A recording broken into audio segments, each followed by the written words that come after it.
अहम ब्रह्मास्मि हिंदी में आप सभी का मेरी चैनल में स्वागत है। आइए आज हम पढ़ते हैं अहम ब्रह्मास्मि। श्री निसर्गदत्त महाराज से जो वार्तालाप की थी एक अंग्रेज भाई साहब ने, उनका इंग्लिश में जो बुक था उनका नाम था आई एम दैट। जो बुक है उनका हिंदी में अनुवादन किया है श्री विनय कुमार वैद्य जी ने।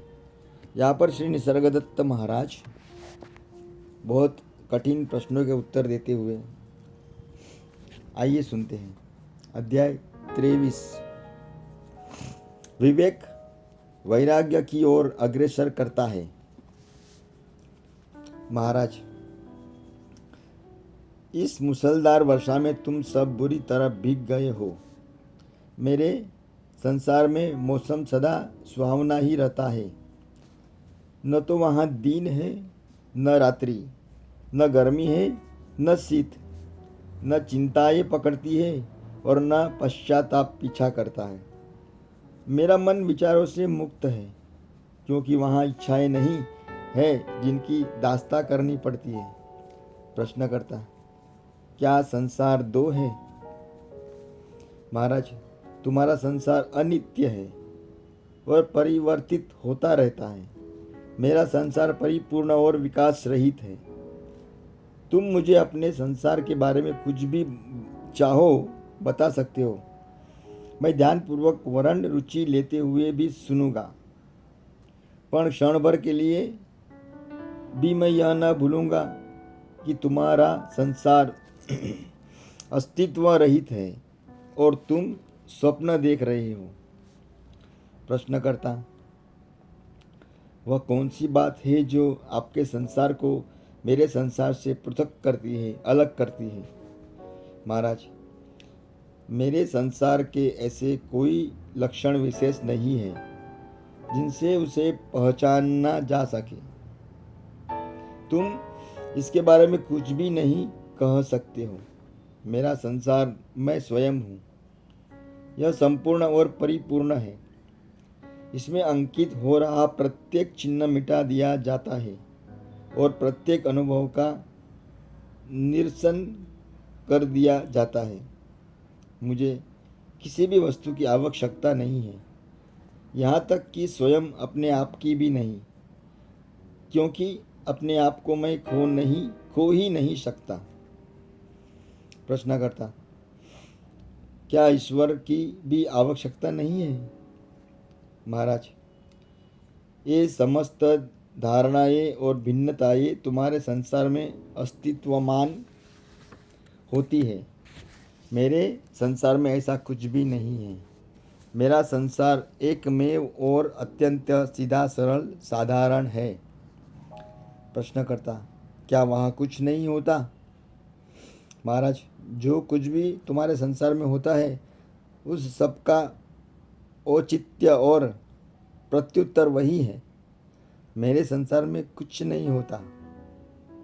प्रश्नकर्ता, आपके द्वारा आपके अपने संसार की अनुभूति किए जाने से यही प्रमाणित होता है कि प्रत्येक अनुभव में द्वैत निहित होता है। महाराज, शाब्दिक रूप से तुम्हारी बात सही है, परंतु तुम्हारे शब्द मुझ तक नहीं पहुँचते। मेरा संसार निशब्द है। तुम्हारे संसार में अनकहे का अस्तित्व नहीं है। मेरे संसार में शब्द और उनके आशय कोई अस्तित्व नहीं रखते। तुम्हारे संसार में कुछ भी स्थिर नहीं है। मेरे संसार में कुछ भी परिवर्तनीय नहीं है। मेरा संसार वास्तविक है, जबकि तुम्हारा सपनों से सृजित है। प्रश्नकर्ता, पर फिर भी हम बातें कर रहे हैं। महाराज, यह सारी बातचीत तुम्हारे संसार में है। मेरे संसार में शाश्वत मौन है। मेरा मौन गाता है। मेरी शून्यता परिपूर्ण है। मुझ में कोई अभाव नहीं है। अब तक तुम मेरे संसार को नहीं जान सकते जब तक कि तुम वहाँ नहीं होते। प्रश्नकर्ता, ऐसा लगता है कि आपके संसार में एकमात्र आप भर हैं। महाराज, जब वहाँ शब्द ही अपना अर्थ और सामर्थ्य खो देते हैं तो तुम एकमात्र या एकमात्र नहीं आदि कैसे कह सकते हो? हाँ, मैं अवश्य अकेला हूँ क्योंकि सब कुछ मैं ही हूँ। प्रश्नकर्ता, क्या आप कभी हमारे संसार की ओर भी आते हैं? महाराज, आने और जाने का मेरे लिए क्या अर्थ है? ये भी पुनः शब्द भर है। मैं हूँ, मैं कहाँ से जाऊँ, मैं कहाँ से आऊँ और किस तरफ जाऊँ? प्रश्नकर्ता, आपके संसार का मुझे क्या उपयोग है? महाराज, तुम्हें तुम्हारे संसार का निकट से निरीक्षण करना चाहिए, उसकी विवेचनात्मक परीक्षा करनी चाहिए और अकस्मात एक दिन तुम अपने आप को मेरे संसार में पाओगे। प्रश्नकर्ता, इससे हमें क्या लाभ होगा? महाराज, तुम्हें लाभ तो कुछ भी न होगा। तुम उसे छोड़ देते हो जो कि तुम्हारा नहीं था और उसे प्राप्त कर लेते हो जिसे तुम कभी खोया ही नहीं था। तुम्हारे स्वरूप को, अपने स्वभाव को। प्रश्नकर्ता, आपके संसार का शासक कौन है? महाराज, यहाँ न तो शासक है न शासित है। वहाँ किसी भी प्रकार का द्वैत नहीं है। तुम केवल अपनी धारणाओं को ही प्रक्षेपित कर रहे हो। तुम्हारे शास्त्र और ग्रंथों का यहाँ कोई अर्थ नहीं है। प्रश्नकर्ता, किंतु आपका भी एक नाम है, एक आकृति है और आप में चेतना और सक्रियता लक्षित होती है। महाराज, इस प्रकार से मैं तुम्हारे संसार में प्रतीत होता हूँ। मेरे संसार में मैं सत्ता मात्र हूँ, अन्य कुछ नहीं। तुम लोग अपने आधिपत्य को धारणाओं, गुण और प्रचुरता के विचारों से धनी हो। मैं धारणा विचारों से बिल्कुल ही रिक्त हूँ। प्रश्नकर्ता, मेरे संसार में उपद्रव, संकट और निराशा विद्यमान है। ऐसा लगता है जैसे आपके जीवन का आधार किसी अदृश्य समृद्धि में छिपा हुआ है, जबकि हमें अपनी जीविका के लिए दास्ता स्वीकारनी पड़ती है। महाराज, तुम जैसा उचित समझते हो वह करो। अपने संसार को त्याग कर मेरे संसार में प्रविष्ट होने के लिए तुम सदा स्वतंत्र हो। प्रश्नकर्ता, इसका क्या तरीका है? महाराज, अपने संसार को अपनी कल्पनाओं के माध्यम से न देखते हुए उसकी वास्तविकता में देखो कि यह इस प्रकार का है। स्पष्टता और विवेक वैराग्य उत्पन्न करेंगे। वैराग्य सम्यक कर्म को सुनिश्चित करेगा और सम्यक कर्म उस सेतु को निर्मित करेगा जो कि तुम्हें तुम्हारी वास्तविक सत्ता से संबंधित करेगा। कर्म ही तुम्हारा लगनशीलता का प्रमाण है। तुम्हें जो बताया गया है उसे दक्षता और सच्चाई से करो और सारी बाधाएं विलीन हो जाएगी। प्रश्नकर्ता, क्या आप प्रसन्न रहते हैं? महाराज, मुझे यदि तुम्हारे संसार में रहना पड़ता तो मैं सर्वाधिक दुखी होता। नींद से जागना, भोजन करना, बातचीत करना, पुनः सो जाना, कितना कष्ट। प्रश्नकर्ता, तो क्या आप जीवित रहना भी नहीं चाहते? महाराज, जीवित रहना, मर जाना, ये कितने निरर्थक शब्द हैं। जब तुम मुझे जीवित देखते हो तब मैं मृत होता हूँ। जब तुम मुझे मृत समझते हो मैं जीवित होता हूँ। तुम कितने अधिक उलझे हुए और भ्रमित हो। प्रश्नकर्ता, आप कितने उदासीन हैं। हमारे संसार के सारे दुख आपकी दृष्टि में शून्य है। महाराज, मुझे तुम्हारे दुखों का पूर्ण ध्यान है। प्रश्नकर्ता, तो आप उनके लिए क्या कर रहे हो? महाराज, उनके लिए मुझे कुछ भी करना आवश्यक नहीं है, वे आते हैं और चले जाते हैं। प्रश्नकर्ता, क्या उन पर आपके द्वारा ध्यान दिए जाने भर से भी चले जाते हैं? क्या उन पर आपके द्वारा ध्यान दिए जाने भर से वे चले जाते हैं? महाराज, हाँ, कठिनाइयाँ चाहे शारीरिक हो, भावनात्मक या मानसिक हो, सदैव व्यक्तिगत होती है।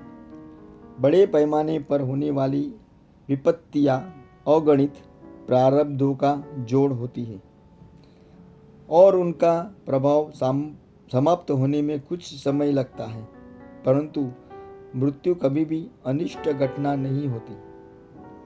प्रश्नकर्ता, क्या किसी मनुष्य की हत्या हो रही हो तब भी?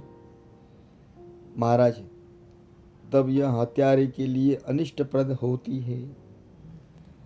प्रश्नकर्ता, तो भी ऐसा प्रतीत होता है कि दो संसार है, मेरा और आपका। महाराज, मेरा संसार वास्तविक है, तुम्हारा मनोगत। प्रश्नकर्ता, कल्पना करें कि चट्टान में एक खोखला गड्ढा है जिसका मुंह अत्यंत संकीर्ण है। उसमें एक मेढक रहता है।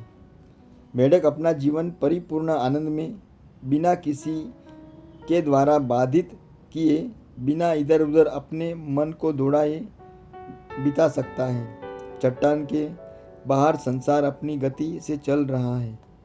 यदि यह मेढक को बाह्य संसार के बारे में बताया जाए तो वह कहेगा, ऐसी कोई वस्तु कहीं नहीं है, मेरा संसार शांति और आनंद से है, तुम्हारा संसार एक शब्द जाल भर है, इसका अस्तित्व नहीं। ऐसा ही आपके संबंध में है। जब आप हमें बतलाते हैं कि हमारे संसार का अस्तित्व ही नहीं है, तो बातचीत करने के लिए कोई समान आधार ही शेष नहीं रह जाता। या एक अन्य उदाहरण, मैं एक डॉक्टर के पास जाता हूँ और पेट दर्द की शिकायत करता हूँ। वह मेरी परीक्षा करता है और कहता है, तुम बिल्कुल स्वस्थ हो, परंतु मुझे दर्द हो रहा है। मैं कहता हूँ, तुम्हारा दर्द मानसिक है। यह विश्वास दिलाता है। मैं कहता हूँ, मेरा दर्द मानसिक है। यह जानकर मुझे आराम नहीं मिल रहा है। तुम एक डॉक्टर हो, मेरे दर्द से आराम दिलाओ। यदि तुम चिकित्सा नहीं कर सकते तो तुम डॉक्टर नहीं हो। महाराज, बिल्कुल ठीक है। प्रश्नकर्ता, आपने रेलमार्ग तो बना दिया, परंतु पुल न होने के से कोई ट्रेन वहाँ से गुजर नहीं सकती। पुल बनाइए। आपने रेल मार्ग तो बना दिया, परंतु पुल न होने से कोई ट्रेन वहाँ से गुजर नहीं सकती। पुल बनाइए। महाराज, पुल की आवश्यकता ही नहीं है। महाराज ने कहा, पुल की आवश्यकता ही नहीं है। प्रश्नकर्ता, आपके और मेरे संसार के बीच कोई कड़ी तो अवश्य ही होगी। महाराज, एक वास्तविक संसार और एक काल्पनिक संसार के मध्य किसी कड़ी की आवश्यकता नहीं होती, क्योंकि वह संभव ही नहीं है। प्रश्नकर्ता, तो हमें क्या करना होगा? महाराज, अपने संसार की परख करो, इस परख में मन लगाओ, इसकी गहन पड़ताल करो, उसके बारे में प्रत्येक विचार की वैधता पर ध्यानपूर्वक प्रश्न उठाओ, इससे सहायता मिलेगी। प्रश्नकर्ता, जांच पड़ताल के लिए संसार बहुत बड़ा है। मैं केवल इतना जानता हूँ कि मैं हूँ, संसार है, संसार मुझे कष्ट देता है और मैं संसार को।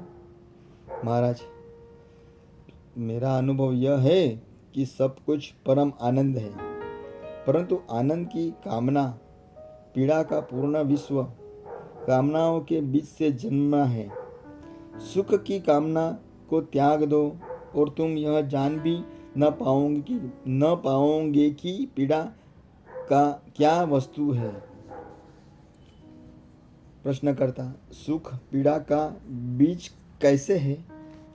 महाराज, क्योंकि सुख पाने के लिए तुम अनेक पाप करती हो और पाप के फल है यंत्रणा और मृत्यु। प्रश्नकर्ता, आप कहते हैं कि संसार का हमारे लिए कोई उपयोग नहीं है, यह महाव्याधि ही है। मैं अनुभव करता हूँ कि ऐसी बात नहीं है। ईश्वर ऐसा मूर्ख नहीं है। संसार मेरी दृष्टि में संभावना को प्रत्यक्ष रूप देने का एक विशाल उद्यम है, जिसमें पदार्थ को जीवन में और अचेतन को परिपूर्ण चैतन्य में रूपांतरित किया जा रहा है। सर्वोच्च सत्ता का साक्षात्कार करने के लिए हमें विपरीतताओं से गुजरना पड़ता है। जैसे मंदिर बनाने के लिए हमें पत्थर और चूना रेत आदि के मिश्रण, लकड़ी और लोहा, शीशा और फर्शी आदि सबकी आवश्यकता होती है, उसी प्रकार एक सामान्य मनुष्य से एक दिव्य ऋषि जीवन और मृत्यु के स्वामी बनने के लिए मनुष्य को सब प्रकार के अनुभव की आवश्यकता होती है। जैसे कि कोई स्त्री बाजार जाती है, अनेक प्रकार की वस्तुएं खरीदती है, वापस घर आती है, भोजन बनाती है, रोटी पकाती है और अपने स्वामी को खिलाती है, उसी प्रकार हम अपने आप को जीवन रूपी अग्नि में अच्छी तरह पकाते हैं और अपने स्वामी को खिलाते हैं। महाराज ने कहा, ठीक है, तुम यदि ऐसा सोचते हो तो यही करो, अपने स्वामी को अवश्य खिलाओ। प्रश्नकर्ता, एक बच्चा स्कूल में जाकर अनेक बातें सीखता है जिनका उसे बाद में कोई उपयोग न होगा, परंतु सीखने की प्रक्रिया से उसका विकास होता है। इसी प्रकार हम असंख्य अनुभव से गुजरते हैं और उन्हें भूल भी जाते हैं, पर इस बीच हम पूरे समय विकासरत रहते हैं और ज्ञानी भी वास्तविकता के संदर्भ में देखा जाए तो एक अति मेधावी मनुष्य के अतिरिक्त और क्या होता है। मेरा यह संसार एक संयोग मात्र नहीं है, यह अर्थपूर्ण है और इसके मूल में कोई निश्चित प्रयोजन अवश्य है। मेरे ईश्वर की कोई योजना है। महाराज, यदि संसार ही मिथ्या है तो योजना और उसे रचने वाले भी मिथ्या ही है। प्रश्नकर्ता, आप फिर संसार को अस्वीकृत कर रहे हैं। हमारे बीच कोई सेतु नहीं है। महाराज, सेतु की कोई आवश्यकता नहीं है। तुम्हारी भूल तुम्हारे इस विश्वास में है कि तुम्हारा जन्म हुआ। न तो कभी तुम्हारा जन्म ही हुआ था और न ही तुम कभी मरोगे, परंतु तुम्हारा विश्वास है कि तुम किसी निश्चित तिथि और स्थान पर जन्मे और कोई देह विशेष तुम्हारे अपनी देह है। प्रश्नकर्ता, संसार का अस्तित्व है, मैं हूँ, ये स्पष्ट तथ्य है। महाराज, अपने आप पर ध्यान देने से पहले तुम संसार की चिंता क्यों करते हो? तुम संसार को उद्धार करना चाहते हो।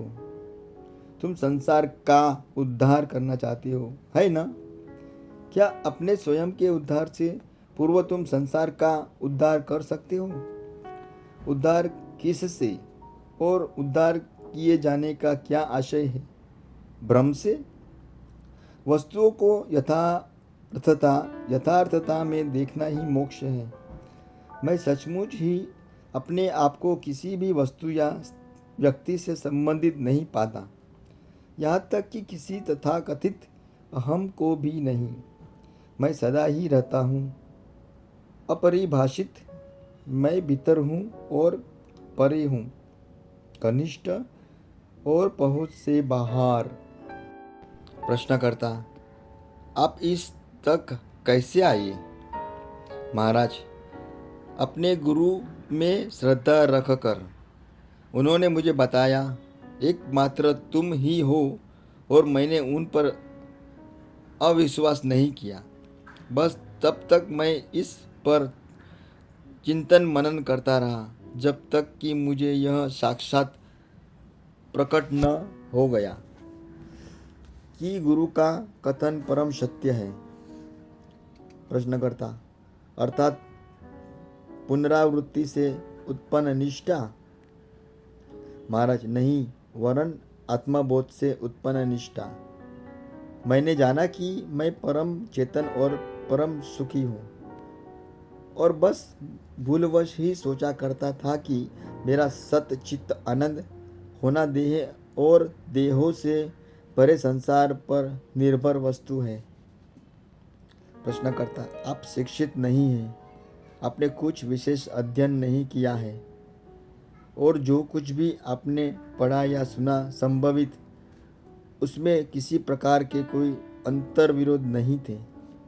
मैं अत्याधिक शिक्षा संपन्न व्यक्ति हूँ, और मैंने बहुत अध्ययन किया है, और मैंने पाया है कि पुस्तकों और शिक्षकों में अंतहीन विरोधाभास है। अतएव मैं जो भी पढ़ता और सुनता हूँ उसे अति विश्वासपूर्वक ग्रहण करता हूँ।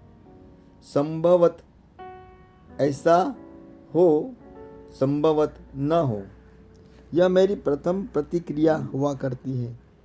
और चूंकि मेरा मन क्या सत्य है क्या नहीं, इसका निर्णय करने में असमर्थ रहता है, और अतः मैं अपने अविश्वासों सहित संशयग्रस्त बना रहता हूँ।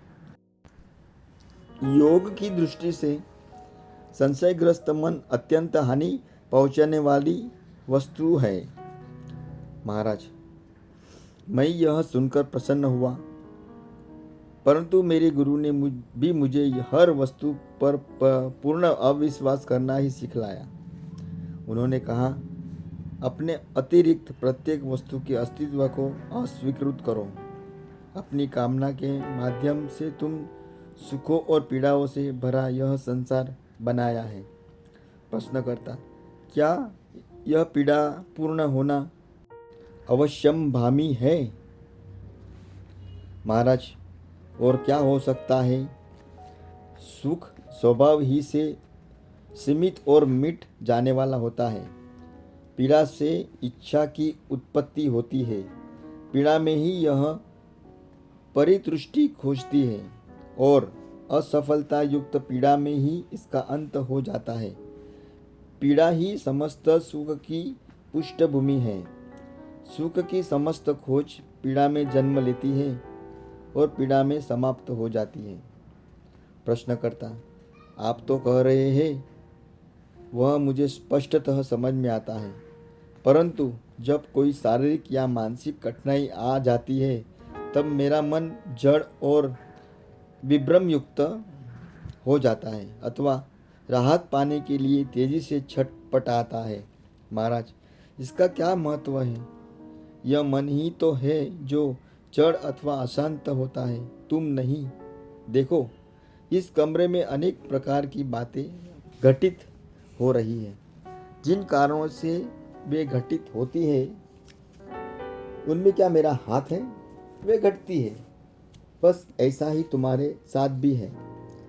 प्रारब्ध की बही स्वतः खुलती है और पुष्ट के बाद पुष्ट खुलते बंद होते हुए अपरिहार्य को प्रत्यक्ष करते हैं।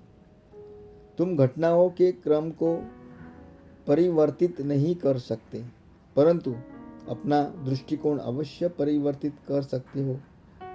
दूसरी ओर घटनाएं अपने आप में कोई महत्व नहीं रखती, पर जो वस्तुतः महत्व की बात है वह है तुम्हारा दृष्टिकोण।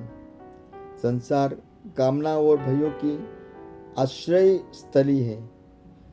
तुम्हें इसमें शांति नहीं प्राप्त हो सकती। शांति हेतु तुम्हें इसके पार जाना होगा। संसार का मूल कारण है आत्म प्रेम। इसके कारण हम सुख खोजने और पीड़ा से बचने के प्रयत्न में लगे रहते हैं।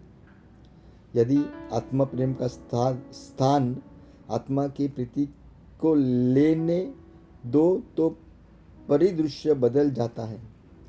ब्रह्मा सृष्टिकर्ता, सारी कामनाओं का सफल योग है और संसार उन कामनाओं की पूर्ति का साधन। जीव जिस सुख की कामना करते हैं उसे चुनते और खरीदते हैं और उसका मूल्य अपने आंसुओं से चुकाते हैं। काल सारे हिसाब मिला देता है और इस प्रकार आत्मा के साम्य के नियम से सभी शासित है। प्रश्नकर्ता, एक महामानव होने से पूर्व मनुष्य होना आवश्यक होता है। मनुष्यत्व अनगणित अनुभवों का परिणाम है। कामनाएं अनुभवों की ओर ले जाती है, अतः अपने समय और स्तर के अनुसार कामना भी ठीक ही है।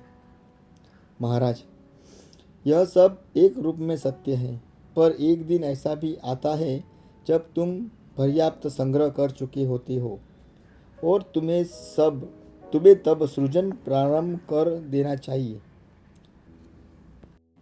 उस समय उचित अनुचित को पृथक पृथक अलग अलग करना अर्थात विवेक और अनुचित का त्याग अर्थात वैराग्य अनिवार्यतः आवश्यक हो जाते हैं। हर वस्तु की परीक्षा की जानी चाहिए और अनावश्यक को निष्ठुरतापूर्वक नष्ट किया जाना चाहिए। तुम विश्वास रखो, अधिक विनाश करने की आवश्यकता न होगी, क्योंकि किसी भी वस्तु का कोई मूल्य नहीं है। गंभीरतापूर्वक उदासीन हो जाओ, केवल इतना भर प्राप्त है। भाइयों, यहाँ पर हमारा आज का 23वां अध्याय समाप्त होता है। आज थोड़ा सर्दी और खांसी की वजह से मेरा आवाज़ बराबर नहीं था, तो माफ़ करना, थोड़ा चल लेना। मैंने नियम लिया है, मैं रोज़ एक वीडियो डालूँगा। अहम ब्रह्मास्मि मुझे जल्दी से जल्दी पूरा करना है, पर धीरे धीरे, इतना घाई नहीं है। एक दिन में मैं एक अध्याय ही पढ़ूँगा, पर मुझे ऐसा ब्रेक नहीं करना है, इसलिए मैंने आज कर दिया। हरिओम, श्री कृष्णार्पणमस्तु। आप सभी का साथ है, उसके लिए मुझे प्रोत्साहन मिलता है कि मैं ये पुस्तक पढूं और नई नई पुस्तकें पढूं। तो आप साथ में रहिए और हम नया ज्ञान विकसित कर सकते हैं। आइए वापस हम कल मिलेंगे। धन्यवाद। हरि कृष्ण, जय श्री कृष्ण, हरिओम। कैसा लग रहा है भाइयों? अहम ब्रह्मास्मि समझना धीरे धीरे है। ज़्यादा हम लोग फास्ट में जाएंगे तो थोड़ा कठिन हो जाएगा समझने में, इसलिए मैं धीरे धीरे एक एक अध्याय एक एक दिन में ले रहा हूँ। आप मेरे साथ में बने रहिए। मेरी चैनल मेरा काम देखिए तो लाइक शेयर और सब्सक्राइब कीजिए। धन्यवाद।